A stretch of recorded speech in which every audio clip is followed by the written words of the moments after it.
Good morning.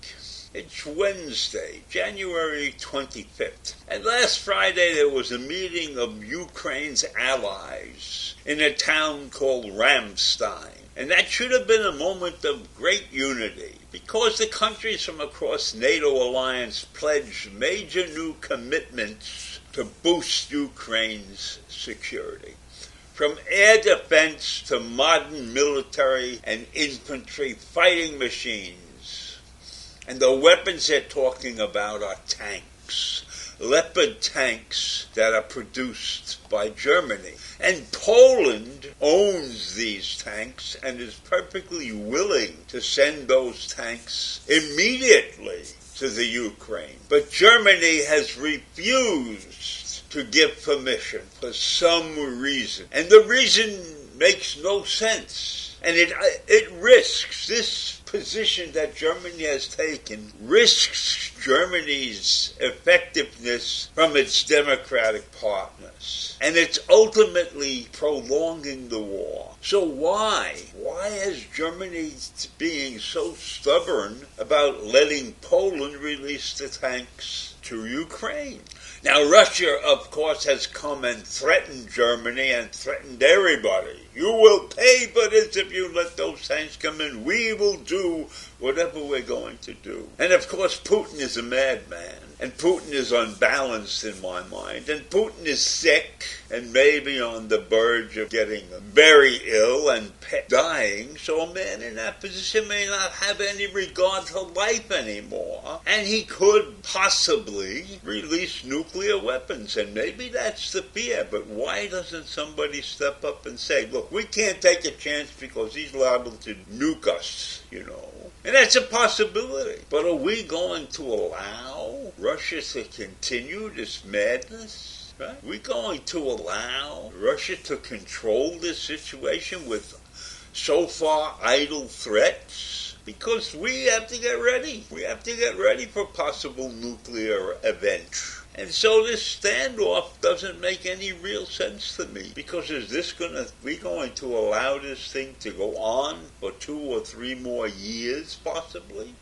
Until Ukraine is nothing but a wasteland? And what is Russia gaining by that? Destroying the country. And what if they eventually take over? Are they prepared to rebuild it? I don't think so. Russia basically is not a powerful country. They're not a wealthy country anymore. And certainly their income has been affected by the fact that many of the European countries have stopped getting gas and oil from them. And that was their big deal. That was how Russia was surviving. They were getting and selling all this oil and gas to the European nations. So while Germany has refused to give permission to send the Leopard tanks to Russia, they have clarified the situation that other countries could certainly send tanks to Ukraine.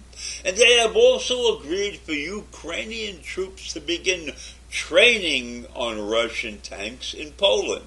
And then they launch some kind of assessment of their own inventory. And I think that Germany may be bending a little bit, but maybe they want something out of this entire situation that is under the table, they're saying, to make a deal under the table for something else.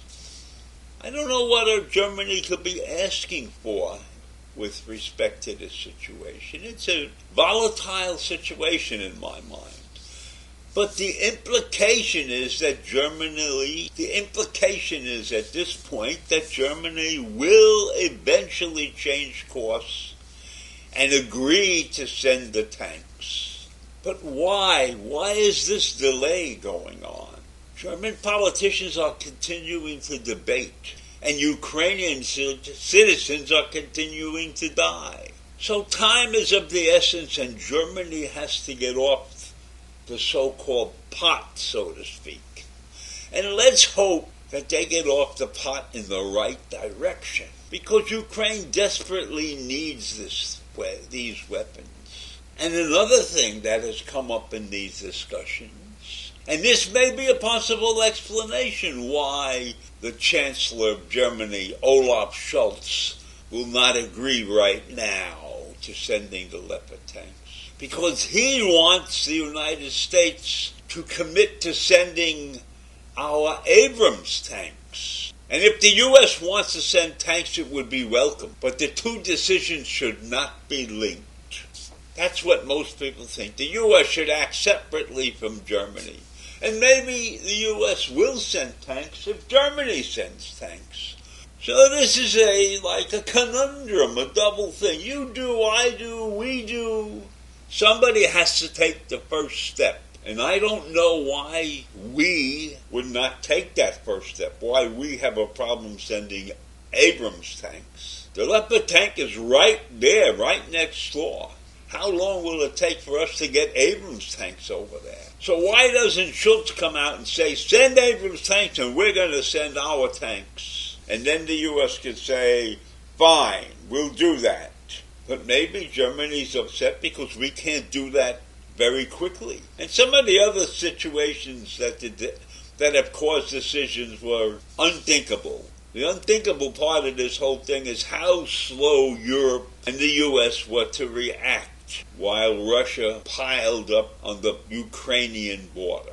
We had time to react before Russia struck. But the European nations didn't take action and demand they leave. And they stopped buying gas and oil from him only after he attacked. The Ukrainians did not get the support that they should have got from their European neighbors in time. The reaction to the Russian buildup was extremely slow. But we now have to make Putin and Russia understand that the NATO nations will do what it takes to keep Ukraine free and independent. It would be a disaster for the NATO nations to lose this war to Russia. So I'll leave you with that this morning. Have a great day. Bye.